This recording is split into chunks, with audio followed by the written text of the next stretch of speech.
Olá, seja bem-vindo. Você está na TV Poços, programa Direitos e Deveres com o Dr. Vanderlei de Mello. Eu sou Carlos Camargo. Essa semana nós vamos falar de um assunto que atinge de sobremaneira a cidade de Poços de Caldas, a vida de todos os poços caldenses, de todos que moram nesta cidade, neste município. É sabido de todos que esta pandemia do coronavírus, o Covid-19,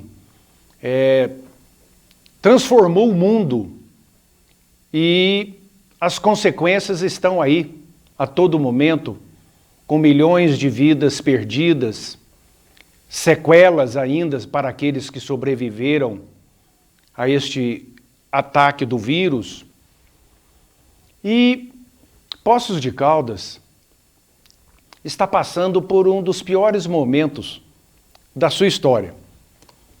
O mundo inteiro está passando, mas Poços de Caldas está passando por um momento difícil devido à sua natureza econômica, que é o turismo.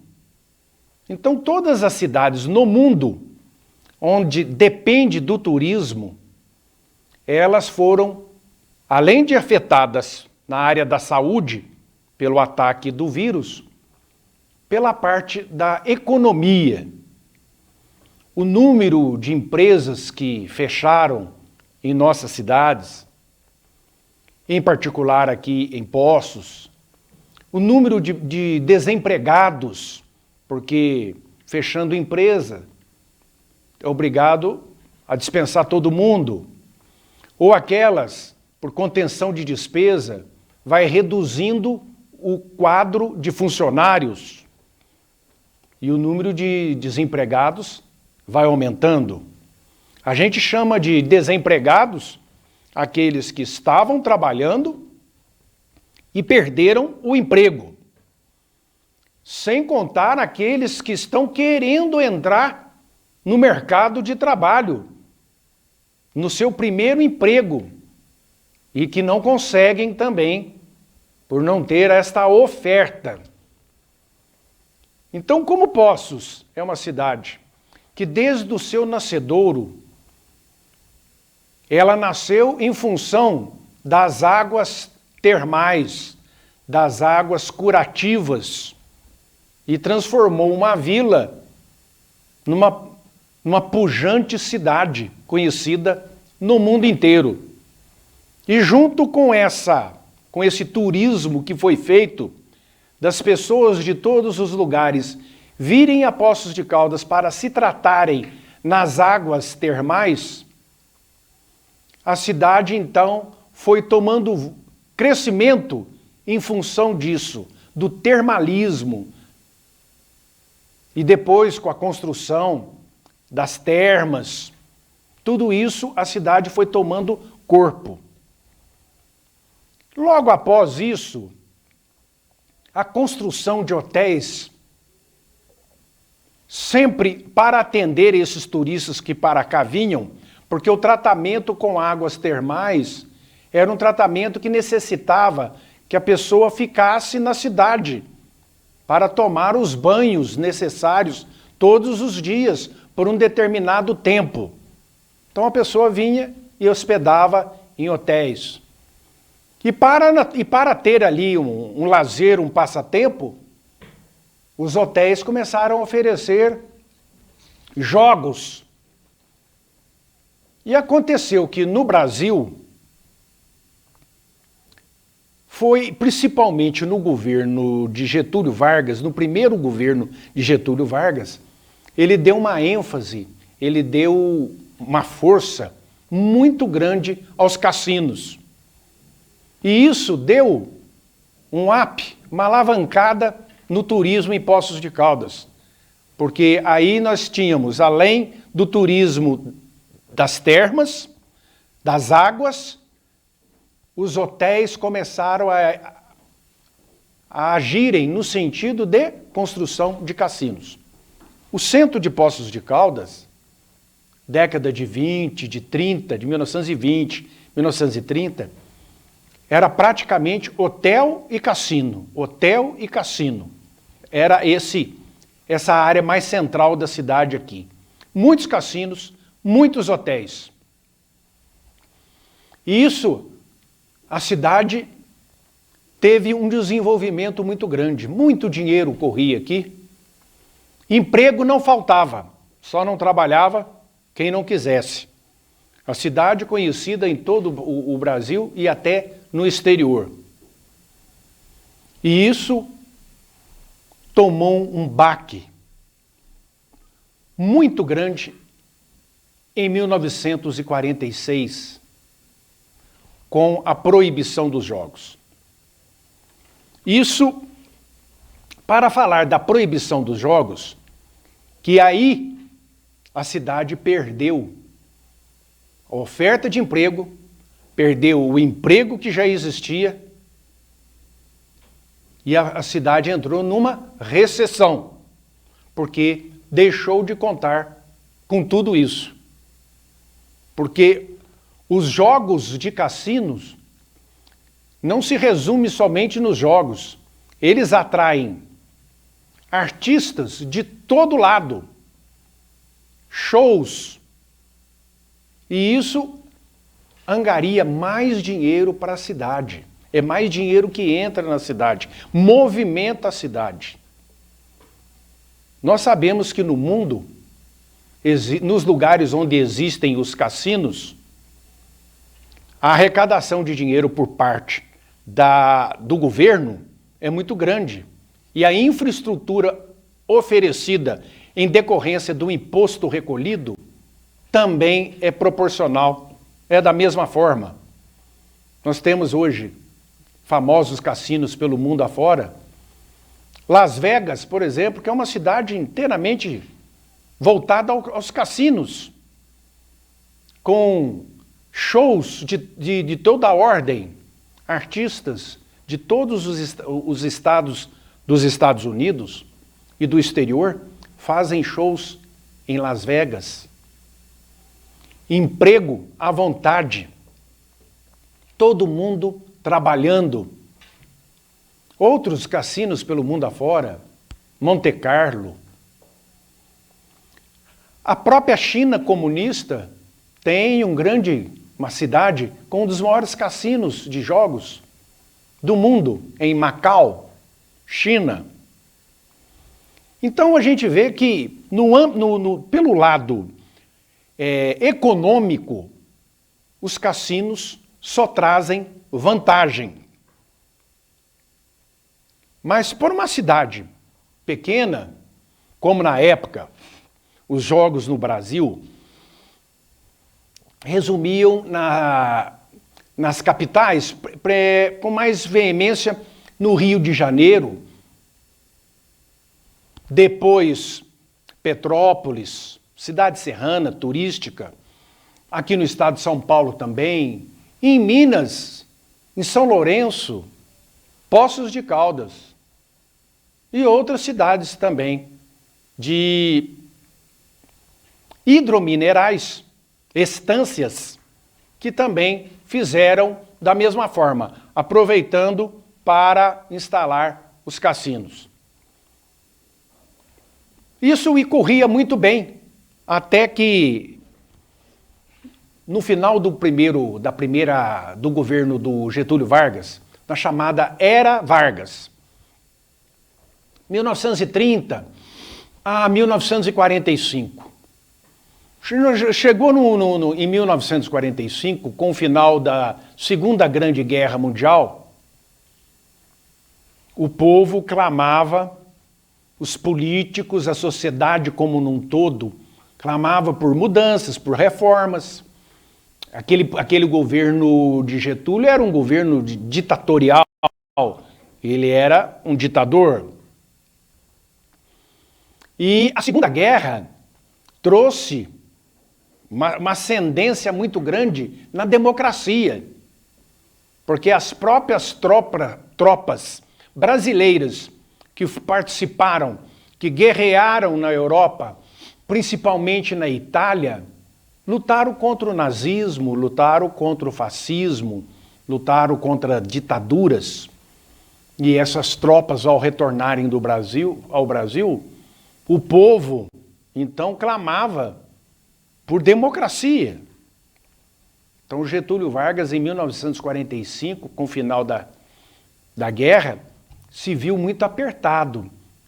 Era uma pessoa muito inteligente e concluiu que chegou a hora dele recuar.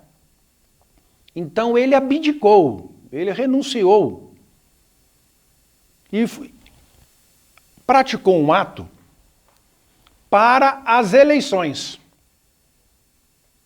Com isso, teve um governo provisório até que se fizesse as eleições de 45. Quem que concorreu? Concorreu o brigadeiro Eduardo Gomes, concorreu o general Eurico Gaspar Dutra e outros candidatos, mas esses dois eram os mais que tinham as maiores simpatias dos eleitores. Então nós tínhamos ali dois militares, um brigadeiro e um general.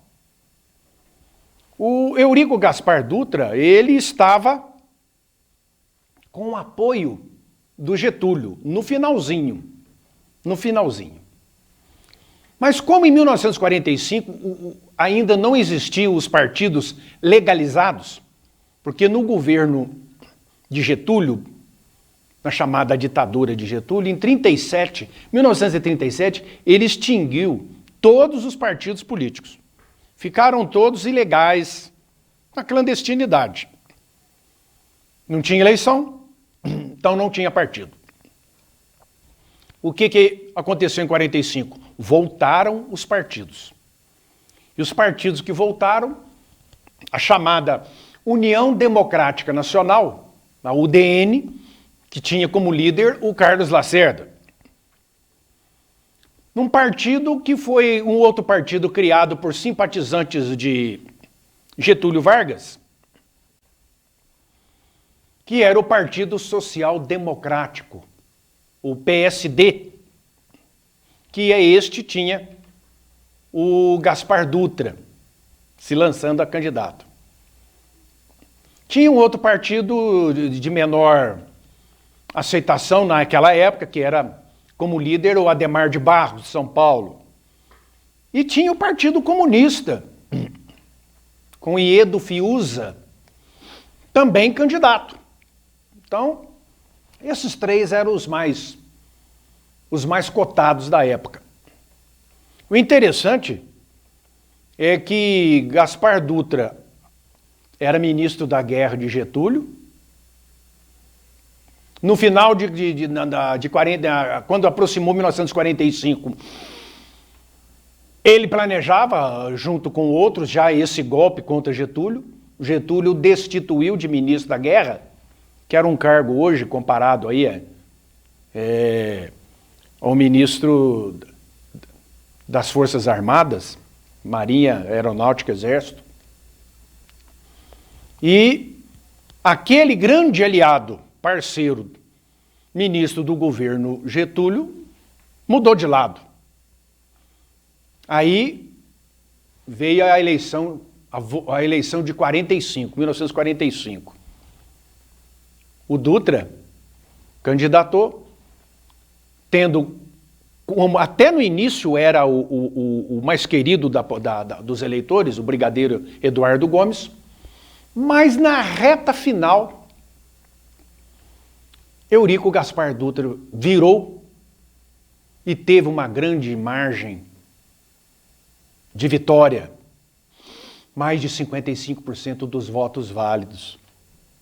O número de eleitores naquela época também era muito pequeno. E Eurico Gaspar Dutra assumiu e já quis mudar todo o panorama do Brasil, panorama político.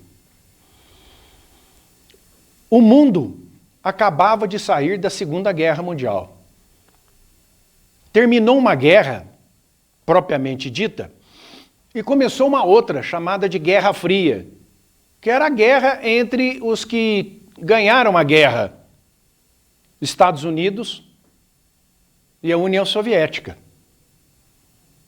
Daí para frente, o mundo ficou polarizado em pró-Estados Unidos, pró-União Soviética.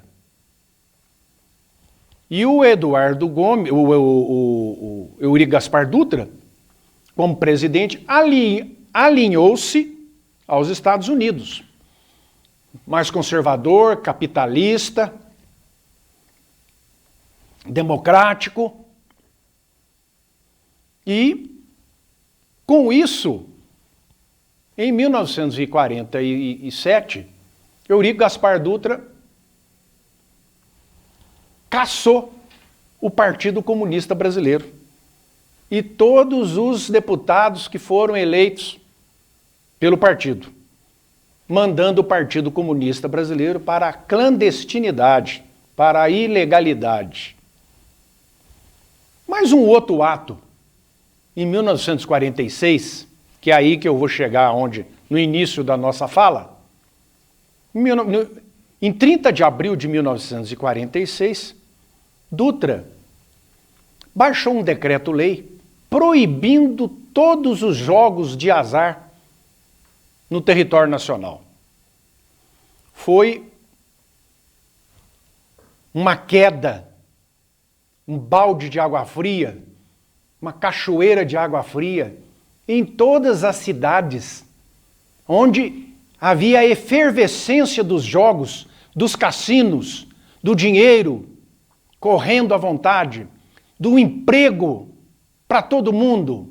Foi uma cachoeira de água fria esse decreto-lei do Eurico Gaspar Dutra, que, segundo constam os historiadores, foi a pedido da sua esposa, Carmélia, chamada de Dona Santinha, católica, fervorosa, Carola, que impôs ao marido que o jogo era contra a moral e os bons costumes.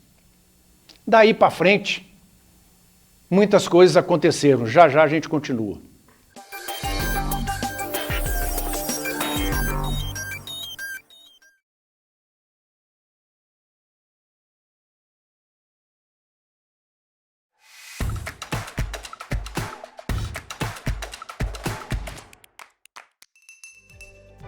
A primeira vez que eu entrei aqui, eu fiquei deslumbrada com a beleza do prédio, a tecnologia, a educação dos funcionários. Aqui é tudo muito diferente de qualquer outra clínica que a gente vai.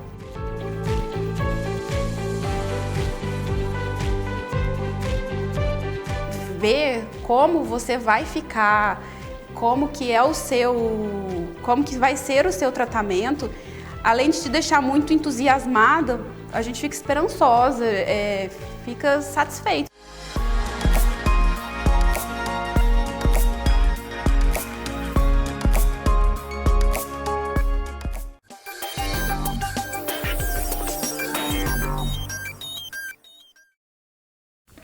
Ok, estamos de volta. Como de costumes, nós vamos colocar aí uma tarja com o novo escritório aí, o novo endereço do escritório do Dr. Vanderlei de Mello, a rua Santa Catarina, 80, sala 1, aqui no centro da cidade, próximo ao terminal de linhas urbanas. E da mesma forma, como nós temos divulgado aqui, a respeito da doutora Luciana e seus colegas músicos, para quem se interessar aí para solenidades de casamento, faça contato pelo 999676276, 999676276. Então, como eu estava dizendo, com a proibição dos jogos de azar, ou de sorte, depende, né? Porque o jogo não depende de azar, depende de sorte. Mas ficou conhecido como jogos de azar. E dali para frente, o próprio governo foi um grande incentivador dos jogos, por incrível que pareça. E hoje nós temos aí vários jogos. institucionalizados, né? Que é o caso aí da Caixa Econômica Federal, com os jogos da Mega Sena e outros. Temos também as loterias com jogos das loterias dos estados, né? Aqui no estado de Minas tem. Então, ficou tendo jogos por parte do governo, mas para o particular, para um comerciante, para um empresário, proibido. Essa ideia, na época que o Eurico Gaspar Dutra tomou essa providência desse decreto-lei, porque inclusive não passou nem pelo Senado, pela Câmara dos Deputados, porque naquela época estava acontecendo uma constituinte para a nova Constituição de 46, e os legisladores estavam trabalhando somente nisso. Então o presidente da República legislava também, independente do poder legislativo. Como eu disse, estava preocupado lá com a Constituição nova que eles estavam elaborando. E na época, o Dutra foi muito elogiado pela imprensa. A imprensa brasileira apoiou. Os grandes jornais da época apoiaram a atitude do Dutra em acabar com os jogos, com os cassinos. E a igreja também, também apoiou a decisão, e os próprios partidos políticos, que tanto do Dutra quanto a UDN também era muito moralista. Mas o que aconteceu? Não se deu nenhuma infraestrutura para as cidades que exploravam os jogos e que tinham os cassinos a saírem da depressão econômica que elas iriam entrar. Nada disso foi feito. Não teve nenhum tipo de incentivo. Então as cidades perderam. O Rio de Janeiro perdeu muito, mas o Rio de Janeiro ainda tinha o turismo das praias da cidade. Agora, outras cidades menores, no nosso caso aqui em Poços, perdeu muito. E com o tempo foi perdendo mais ainda, porque o termalismo, as águas termais, elas foram perdendo para os remédios, né, para a quimioterapia, né, para os remédios de laboratório. Então, o número de pessoas que vinham para a cidade para que passarem dias e épocas, olha aí o Eurico Gaspar Dutra na presidência da República com a faixa presidencial aí, com os políticos do seu partido da época, né? Isso foi em 1945. E, como eu estava dizendo, aconteceu essa depressão e a cidade já estava perdendo as pessoas deixando de usar o tratamento, porque a medicina, os laboratórios começaram a oferecer outros tratamentos de prescrição médica, de comprar na farmácia, na drogaria, e o turismo termal foi diminuindo. Não acabou, existe, mas diminuiu sensivelmente e a cidade perdeu muito. Somado-se a isso, a eliminação, a proibição dos cassinos. Então a cidade entrou numa depressão política e econômica, principalmente econômica, muito grande. E hoje, com a pandemia, que o turismo também foi praticamente zerado em nossa cidade, nós estamos passando por uma depressão econômica muito grande. Por isso que eu me referi no início a duas grandes depressões econômicas que Poços de Caldas passou na sua história. Aquela lá dos jogos, dos cassinos, da proibição, com a diminuição do turismo termal também, e agora com a pandemia, que veio o lockdown, fechar a cidade e tudo, e o turismo praticamente zerou, e está agora retornando muito lentamente, né? Ainda temos que esse ano ainda muito pouco provável, e se tudo der certo, a partir do ano que vem as coisas começam a caminhar novamente. Mas é impressionante, porque outras cidades tiveram como suprir esta perda. Agora, Poços de Caldas, naquela época, não tinha. Então, ela nunca teve uma vocação industrial de trazer para cá grandes indústrias, grandes ofertas de emprego, como acontece em várias outras cidades aí pelo Brasil. Então, foi um sofrimento muito grande aquela perda de todos os cassinos sendo fechados, hotéis foram fechados, e hoje sobram muitos poucos edifícios, porque demoliram muitos hotéis daquela época, demoliram muitos cassinos daquela época, que hoje estão aqui no centro da cidade, substituído por edifícios, agências bancárias. Isso aí, quem se interessar na história de Poços de Caldas, pode ver isso aí claramente, como era década de 20, 30, 40, o centro da cidade, e como é agora. Então houve essa depressão econômica muito grande.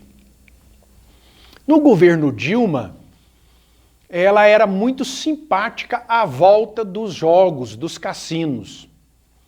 E começou uma movimentação de alguns deputados, senadores, para que voltasse novamente, aprovasse uma lei para a volta dos cassinos no Brasil. E, infelizmente, isso aí não progrediu, mudou o governo, saiu a Dilma, entrou o Temer, não ouvimos falar mais nada. Agora, com o atual presidente também, não estamos ouvindo falar mais nada, porque o pessoal dos políticos agora estão mais preocupados com o CPI do que propriamente com leis que possam dar um progresso para o país, no sentido de elevar a oferta de empregos, diminuir o número de desempregos. Nós sabemos que, independente do chamado lado religioso que possa ser analisado, os cassinos, da moral, dos bons costumes, e como diziam naquela época e dizem ainda alguns até hoje, que os jogos pervertem as pessoas. O mundo inteiro praticamente tem cassino. Aqui na América do Sul, os nossos vizinhos todos têm cassinos. A Argentina, Uruguai, Punta del Este, um cassino fabuloso, um dos maiores do mundo. O Chile, o Paraguai, e o Brasil não tem.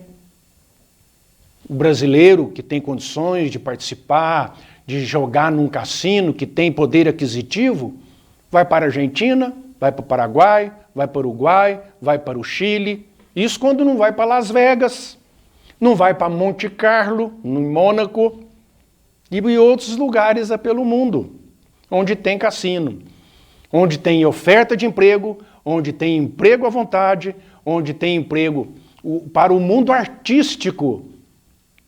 Outro segmento que está sofrendo sensivelmente na pandemia é o mundo artístico. Os artistas de toda ordem. É um problema seríssimo. E os cassinos ofertam empregos a esses artistas. É impressionante o número de imposto arrecadado. Então, tirando o Getúlio, que deu um up, que deu uma força para os cassinos do Brasil, digo, de Getúlio para cá, a coisa acabou. Nós temos que, no mundo inteiro, a ONU tem uma seção chamada Organização Mundial de Turismo. Ela é composta por 108 países. Desses 108 países, somente 2, o Brasil e Cuba, não têm jogos, não têm cassinos. Será que 106 estão errados e 2 estão certos? Então olha quanto de turismo que o Brasil perde, olha quanto de turismo que Poços de Caldas perde. E outra, vamos falar de Poços porque é aqui que nós estamos. Mas outras cidades poderiam ser aproveitadas no Brasil, liberar esses jogos, esse cassino, para os lugares onde existe maior necessidade de desenvolvimento. Dá uma prioridade para aqueles lugares onde já tem uma infraestrutura, como é o caso aqui de Poços de Caldas, que tem grandes espaços, grandes hotéis, e para aqueles lugares onde não tem infraestrutura nenhuma. Fizeram Las Vegas, os cassinos de Las Vegas, num deserto. Então poderia fazer no Piauí, no sertão do Piauí, não poderia?